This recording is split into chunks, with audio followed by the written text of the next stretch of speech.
It's the eCommerce Master Plan Podcast, here to help you grow your e-commerce business faster and more efficiently by cutting through the hype to bring you inspiration and guidance from the e-commerce sector and beyond. Here's your host, Chloe Thomas. Hello, Masterplan World. It's awesome to have so many of you out there listening in. Welcome to podcast number 8 of 10 in our 2019 e-commerce Masterplan Growth Series, sponsored by Omnisend, the all-in-one marketing automation platform that empowers e-commerce marketers to boost sales with omnichannel tools. I'm Chloe Thomas. I'm the creator of the e-commerce Masterplan. I'm an author, speaker and advisor, and I focus on solving your e-commerce marketing problems. If you have an e-commerce problem you would like my help solving, then head over to ecommercemasterplan.com/solve, that's SOLVE, to find out more.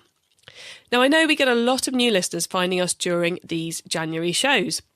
If you are new, these shows themselves are a great place to start, but if you head over to ecommercemasterplan.com/podcast, you will also find links to every podcast we've ever done, to our top 10 most listened to episodes of all time, which is another great way to start delving into the back catalogue. In today's episode, we're going to be getting into the world of product launches, including brand and the power of scarcity. Such a powerful thing, so little used in our industry. Now, before I introduce you to our guest, we should really hear a bit about our sponsor, as without them, this series would not be possible. Omnisend, the marketing automation platform tailored for e-commerce. Omnisend provides sophisticated omnichannel marketing automation tools for sales-driven marketers that have outgrown generic email marketing platforms. Engage your customers and boost your e-commerce sales with dynamic emails, text messages, Facebook Messenger, and retargeting ads on both Facebook and Google. All of this from just one platform. You can try Omnisend for free for 14 days. Just visit omnisend.com/masterplan and get started. Let me introduce you to today's special guest. Chris Vallely is in charge of e-commerce product development and supply chain at Dixxon Flannel Co. Founded in 2013, they've grown by over 200% each year, aiming for sales of $9 million in the current year. Hello, Chris. How are you doing? I'm doing well. How are you, Chloe? I'm all right. I'm interested to hear how you're achieving this massive growth, because I think that's pretty exciting. But I haven't told the listeners very little about your business really so far. So do you want to tell them all about how you personally got started off in the world of e-commerce? So I went to college, I went to university and studied marketing, focused on online marketing, specifically in e-commerce, because I saw it was a big trend. I graduated in 2007.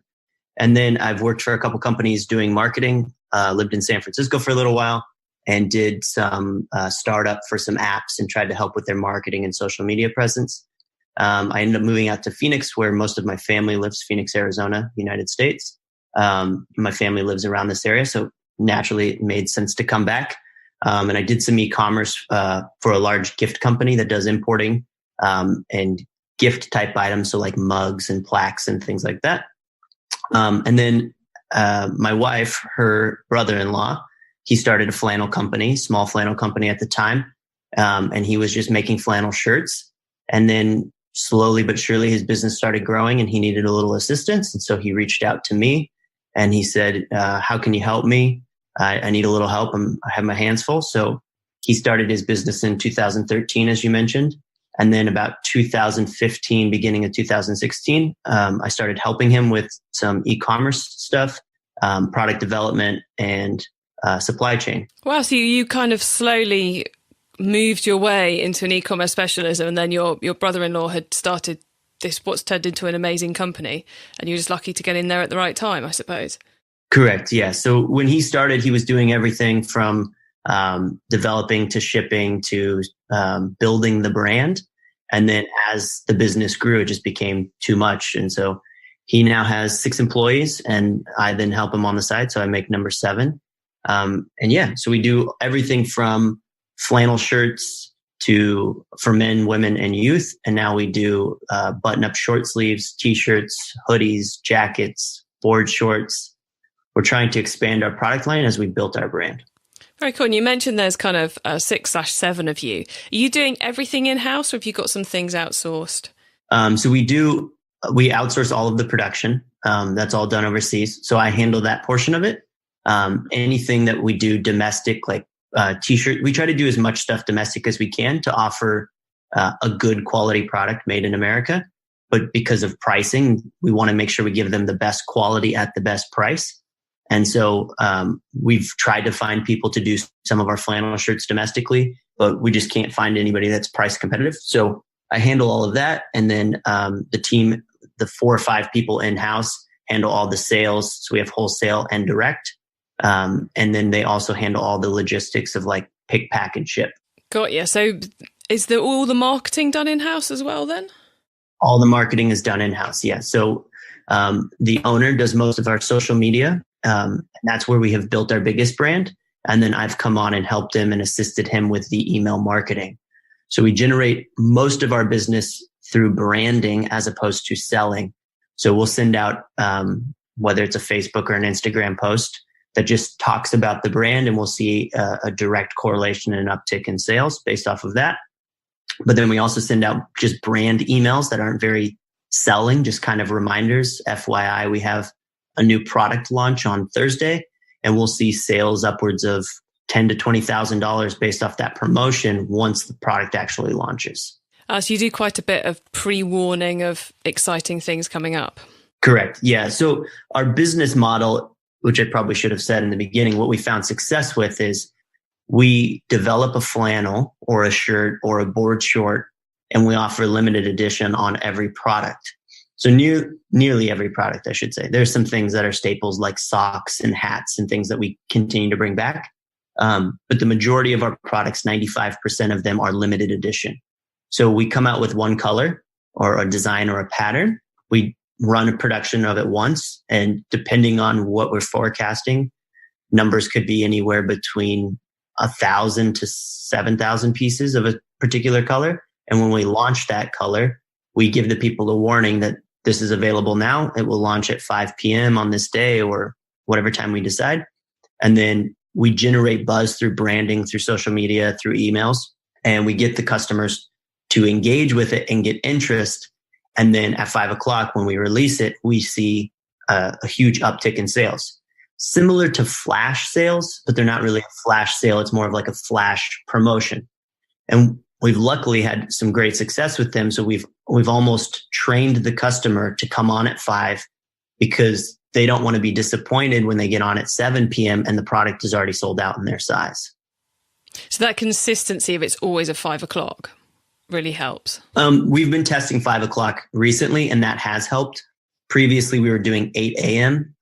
Arizona time, local time, and that did well as well. But most people were working. And so we heard some complaints and we said, okay, let's test 5 p.m. And we saw about a 30% increase in the sales based off 5 p.m. So we decided to just roll with it. You would though, wouldn't you? 30% increase in sales by changing the time. Mm-hmm. That's not a bad one. Not at all. Very cool. So how many of these launches do you do in a month, say? In a month, it depends on what we're releasing, but in a month, I would say on average, we do 2. In the holiday season, because we sell flannels and we sell jackets, we're more catered towards the winter months. So September through December or January, we'll probably release 2 to 3 per month. And each launch would consist of anywhere between 3 to 6 different colorways or different styles. So we just had one that had 4 flannels, and then upcoming we'll have one that has just 1 flannel and then 2 flannel jackets. Got you. So there's a bit of choice each time you launch. It's not just one Correct. Flannel shirt. It's a set of colors or something. This is the latest. Grab them before they run out. Correct. And we try to cater it, or we try to arrange our colorways. So like most merchandisers or most product development teams, we come up with a wide variety of colors and patterns to try to hit everybody. Because, some people just don't like wearing blue. So we know that we're not going to sell a blue flannel to this person, but they may like gray. So when we release our colorways or when we design our product launches, we take a really hard look strategically at making sure the patterns are different, making sure there's a nice variety of color offering, and making sure that we're offering enough in women's and youth, because all of our flannels come in men, but we don't offer everything in women and youth because those are like secondary and tertiary markets. Men's flannels are our main. We have grown women's and youth significantly, so we will probably offer them in the future, almost every single launch. But so we try to strategize and figure out what we think will do well. And so far, we get a lot of good feedback from our customers. So we've actually had a pretty easy time strategizing and figuring out which colorways and which designs and things we should launch at a given time. I suppose it's the fact that the bigger you grow, the more data you have to make sure you're getting that selection right each time, isn't it? So it should become almost easier rather than become harder. Correct. And how long does each line stay in stock? You know, are things regularly gone by 6 o'clock? It depends on it just depends on the color. So for instance, we brought in, like, I believe is around 5,000 pieces of one shirt, and it was gone within 2 hours. Whereas we brought in 3,000 of another color, and that has lasted almost a month now. So it just depends on the buzz and the person's desire to buy it at that given time. But I suppose the good thing about one lasting a month is there's at least something for someone to buy if they happen to come in at a time when there's not a launch on, if that makes sense. Yeah, absolutely. And we do notice that there are certain colorways that maybe aren't as unique. We may have done something kind of similar, or we never do the same thing twice, but we'll try to do something like, okay, we noticed orange and black did very well because a lot of our customers tend to gravitate towards like being motorcycle enthusiasts and liking Harley Davidson. We think that the orange and black color scheme tends to gravitate towards them because Harley Davidson being orange and black is great. So then we'll come out with those. And so for last 2017, we did a release that sold out in about an hour and 5 minutes, and it was orange and black. So this year we came out with another orange and black colorway, and that one did very well, but I think it lasted maybe 2.5 or 3 weeks. Yeah, I suppose that's the thing, isn't it? It's how many orange and black shirts is the customer going to buy? That's a whole other angle of algorithm, I suppose. Correct. And so it's a good problem to have, like you said, because if we still have the product in stock, now then we start pushing customers via email marketing and through more targeted ads, whether it be Facebook or Instagram or YouTube pre-rolls, whatever we may be doing. I find that launch strategies are something not many e-commerce businesses go after, which is kind of crazy because we all know that new sells really well. Limited, scarcity is a great way to get people to do it, and urgency is really great. So it kind of boggles my mind that more businesses don't do it. If we've got anyone listening who's thinking, wow, that launch idea sounds good, I can see how we make it work, I know what the first one would look like. Have you got a couple of tips to help them make their first test go successfully? I think we've had some success because we've always been limited. And so I think you'll have to ease into it. If you haven't been doing it, you got to ease into it. And when we first started doing it, we just brought in the same amount of pieces that we had been bringing in, but our customer group or our target market had grown. So our customer base had grown significantly. So we noticed that we were, from a business standpoint, we were probably leaving money on the table. But we said, we're just going to keep ordering the same amount for this year. And this was back in about late 2015, early 2016. So we wanted to create that scarcity. So I think the biggest thing you need to do first is build the brand, not build the product. So if people come to you because of your brand, you're in a great position. If you're just selling a product that everybody else is selling, you're going to have a much harder time. So once you build the brand, I think what I would do is actually reduce the quantity that you bring in on a limited edition and create that scarcity. Push a lot of people towards it. Make sure it does sell out, because you're almost going to, in turn, disappoint many customers. But the next time you do a limited release, they're going to make sure that they're there so that they're not disappointed. By nature, as a marketer, you don't want to disappoint your customer. You don't want to ever sell out of something and not sell them something, because our business is get them to the product, sell it, get them through to checkout, and then hit them again with a couple emails. How do you deal with the disappointed ones? Well, our brand identity is kind of interesting, where we're not very apologetic about things. And that's just kind of who we are and how we've set up our brand to be. We gave you the opportunity to come onto the site at 5 p.m. We told you it was going to be limited release. Unfortunately, you had to work or you had to go, I don't know, take the kids to football or whatever, and you missed it. Just make sure next time you don't miss it. And we've noticed a lot of people, we actually have started doing this was our 5th year, our 5th anniversary. So we started doing a lot of anniversary re-releases because we had so many people that were requesting, I missed this shirt, I missed this shirt, I missed this shirt. And so we came back with, and some were just released about 12 to 15 months ago, but so many customers had been disappointed that we decided to re-release them. The people who got the shirt obviously were a little disappointed to say, well, you made it again. But the new customers were really, really stoked. And as soon as we released it, they said, okay, 5:01, my order was placed and I picked up the shirt that I missed out on last year. Thank you so much. But that's quite a cool thing, isn't it? It's like you could almost, there's ways of swinging that so the past customers aren't annoyed and to make it happier for the customer. So I think that's an awesome strategy to do, kind of like the best sellers return type thing. What we did, and this could be, somebody could take this and roll with it, is so when we offer our flannels, we always put the name Dixxon, a woven label, on the left breast pocket. And we put a woven label flag at the end of the shirt tail, like the placket.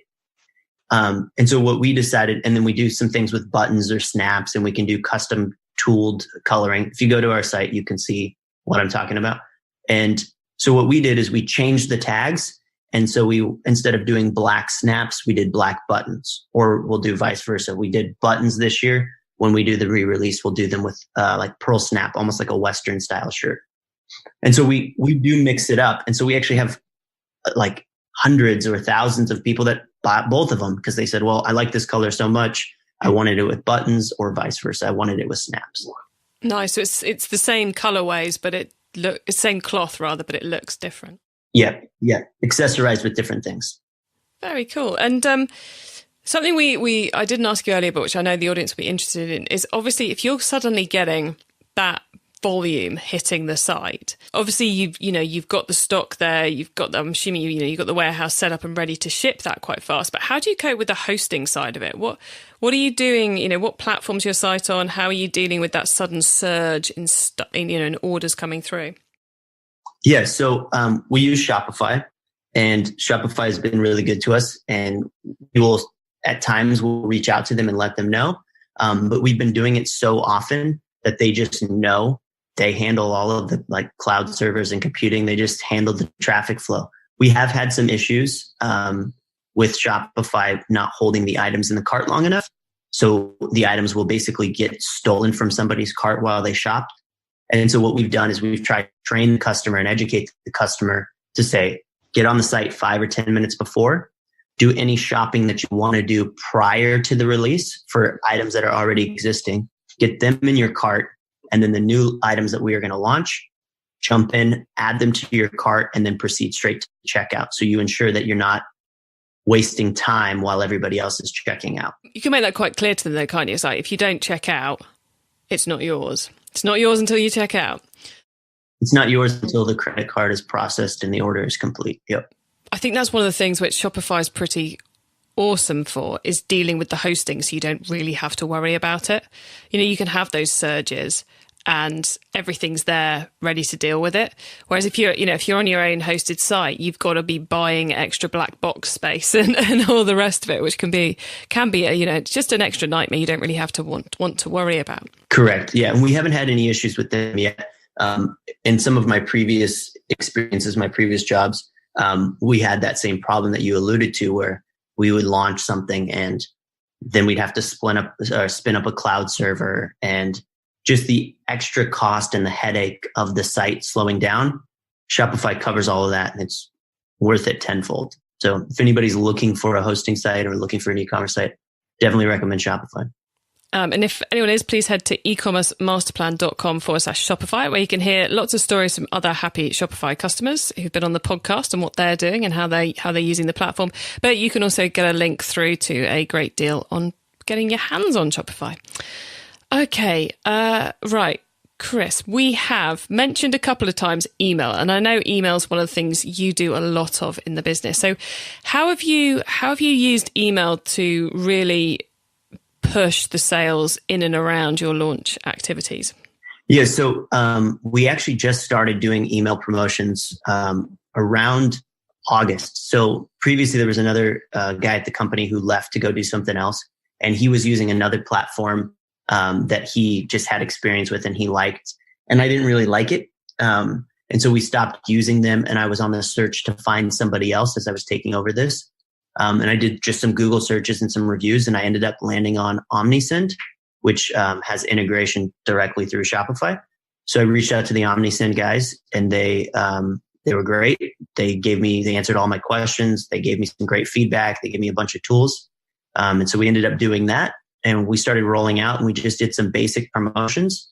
And we just said, okay, for the release, I'm just going to send out an email when it's ready to release. We actually did one 12 hours before to let people know. And then we sent one out at the time of the release. And so at the time we were at our email list was at about 45 to 48,000, I believe. And our open rates were upwards of 30%, and our click rates were about 12% on those two promotions. So it did really, really well. So we decided, okay, well, we got to start doing more of this. So I decided to devote more and more time to it. And so far I think we've seen about, depending on the day, and depending on the month, about 15 to 25% of our revenue is coming from email promotions. So then once we started doing the campaigns, we started rolling out more of the automation that we have. And what's really cool, if anybody's not using OmniSend, I'm sure you can send them a link there. They have a bunch of automation that's already kind of like pre-done.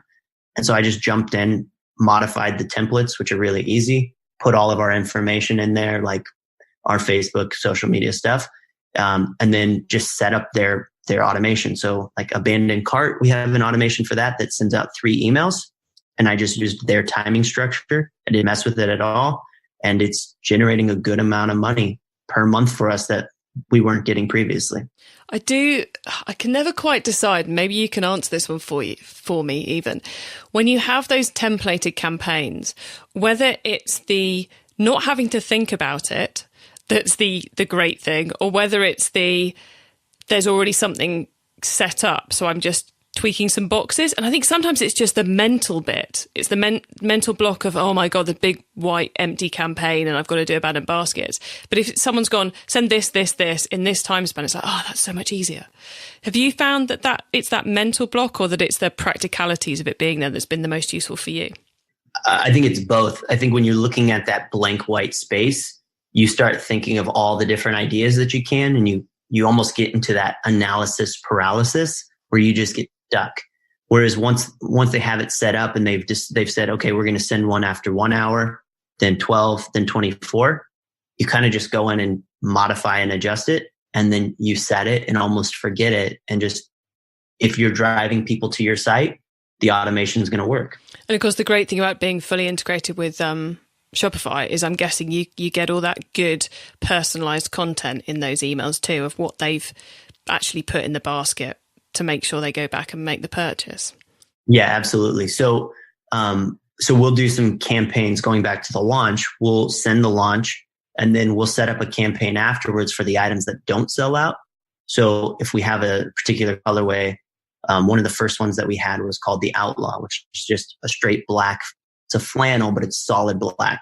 And we had that one previously about 3 years ago. And we did some changes to the snaps on this one. So it's kind of the anniversary re-release. And we noticed that it was probably about 75 or 8% sold out. So 2 weeks later, we set up a campaign, and I created a new segment based on our subscribers, and using all of like OmniSend's preset stuff. I just said, I only want to send this to people that have not bought the Outlaw from us, and send the email. So I think at the time there were probably about 5,000 purchases on that one. So then it sent the email to everybody else that was not a previous purchaser. And we saw a great response based on that email. And we ended up selling out, I think, that same week. It's always so nice when you can kind of send it to people who haven't already got it, because it means you kind of get an extra bite of the cherry of something to send to the lot who have got it, and you're sending it to people who are the most likely to buy it. I always think it's quite nice when you can just do those segmentations just on even some of the simplest bases.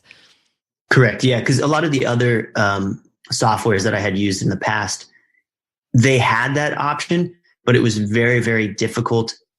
It was like extremely difficult to pull, or you had to pull it from Shopify or your order management system, and you had to import that list into your email platform. And it was way too complicated and too time consuming. So, I mean, this has been like a blessing for us, because I go in, I set up the subscriber or the segment, takes me maybe 3 minutes maximum, set it up, it runs, and then we schedule the campaign. Simple as that. Okay. Well, I think after those couple of top tips on email, it is time we move into the top tips round. Now, before we hit the top tips, here's a quick word from our sponsor. Omnisend, the marketing automation platform tailored for e-commerce. Omnisend provides sophisticated omnichannel marketing automation tools for sales-driven marketers that have outgrown generic email marketing platforms. Engage your customers and boost your e-commerce sales with dynamic emails, text messages, Facebook Messenger, and retargeting ads on both Facebook and Google, all from one platform. Try Omnisend for free for 14 days. Just visit omnisend.com/masterplan and get started. Okay, I love the top tips round because it gives me and our listeners some really quick ideas for taking our businesses to the next level. So, Chris, first up, the book top tip. If everybody listening to this podcast agreed to take Friday off and read a book to make their business better, which book would you recommend? I think I would recommend 2 books. They're basically the same book, but there's a guy named Gary Vaynerchuk, and he wrote a book in 2009 called Crush It. And it's basically about how people can build themselves or their business as an online brand, as an online entity. And in 2009, he was forecasting that people were going to make money off YouTube, and people thought he was crazy. And then I think this 2018, he came out with another one called Crushing It, which is the follow-up to it. And it's basically a series of stories. It's a follow-up, so he adds additional information, but he also adds stories of how people who read his first book, Crush It, ended up crushing it and did the things that he suggested and are now making money or being successful in their own right. Excellent. We don't get Gary Vaynerchuk's books mentioned as much as I would have thought we would on the podcast. It's always nice when they get brought up. So thank you for mentioning not one, but 2. The traffic top tip then. Which marketing method do you either prize above all others or think doesn't get the press it deserves? For Dixxon, I would say it's going to be Instagram, hands down. I think the thing is, people don't give it enough praise because a lot of people are upset that the algorithm has changed. So the organic reach isn't there, what it used to be. And I guess the way I look at it is it's free and you're still getting some organic reach. So don't complain about it and just squeeze as much out of it as you possibly can. And then the other thing I would say is, I think Facebook ads don't get enough love.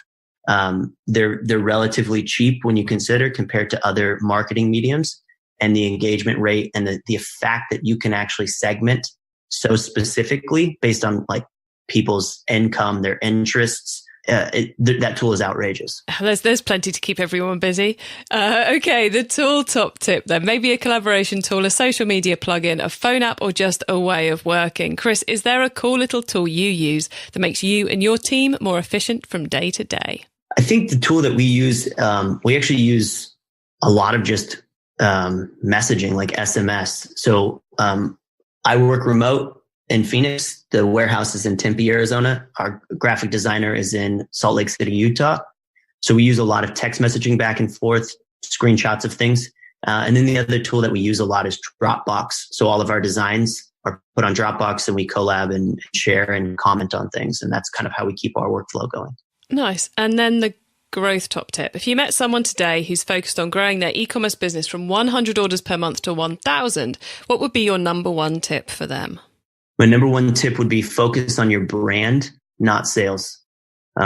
It's hard because you want to get from 100 to 1,000. But I think if you take the patience route and you focus on building a brand that's whatever it may be, high quality or whatever your focus is, you will create a loyal customer base. and you'll be able to hit more than 1,000 orders per month, but it just may take you a little bit longer than you'd hope. More excellent advice. Well, Masterplan World, you can find the top tips and links to everything else we've been chatting about in today's episode by heading over to ecommercemasterplan.com/podcast, where you will see a link to this show. Chris, before we say goodbye, could you please let the listeners know where they can find you and Dixxon on the web and social media, please? Yes, so our website is www.dixxonquality.com. Best place to follow us on social media is Instagram, probably. It's Dixxon_Flannel_Co. If you search Dixxon, it should pop up. Facebook is Dixxon as well. And then you can find me. You can email me at my last name, Vallely, at dixxonquality.com.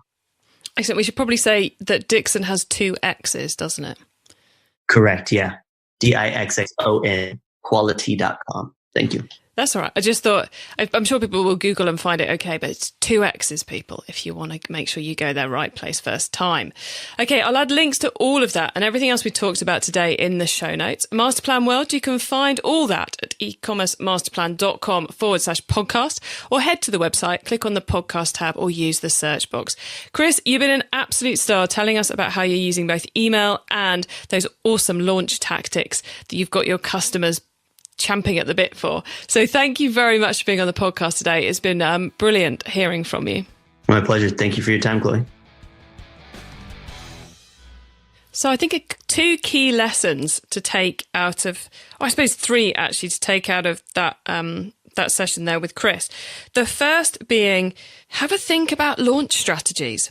Have a think about those limited edition releases and really going for it. It's a very different way of organising your marketing and organising your activity, but gosh, it can be so powerful.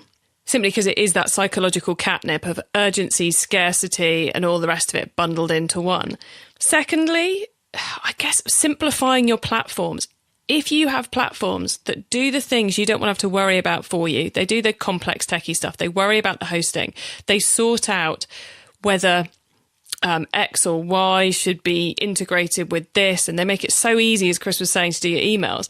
Getting the right platforms in your business can just accelerate growth and activity by so much. And then finally, as he said, focusing on the brand. Now, clearly one of the reasons why for Dixxon Flannel the launches work so well is because their customers want to be able to brag to their friends, I got the latest Dixxon Flannel shirt. This is limited edition. They're bought into the brand. They feel connected to the brand. They feel connected to the people in the brand, and therefore they want those products, which is why building that brand has had such a positive impact for them and enabled them to achieve that 200% year-on-year growth. I hope you've enjoyed this interview from our 2019 e-commerce masterplan growth series sponsored by Omnisend, the all-in-one marketing automation platform that empowers e-commerce marketers to boost sales with omnichannel tools. There's 10 episodes in the series in all, numbers 191 to 200, and right now, depending on when you're listening, there are at least 8 available for you to binge on, and 2 great ones still to come. Or if you're listening after January 2019, you can get everything right now. Now, the whole point of the series is to help you grow your business in 2019. That's also the point of the virtual summit we ran back in September. If you missed that, there is still time to get involved. It's over 20 expert video sessions, and in each you will learn about a different way to improve your marketing. Think of it like a conference that you can tap into whenever you want to, and from wherever you want as well. Now, if you're really interested in that, there's a very special offer just for you podcast listeners that you can get by going to ecommercemasterplan.com/summit176. Have a great week, all of you, and keep optimizing. Thank you for listening to the e-commerce master plan podcast. Find out more at ecommercemasterplan.com.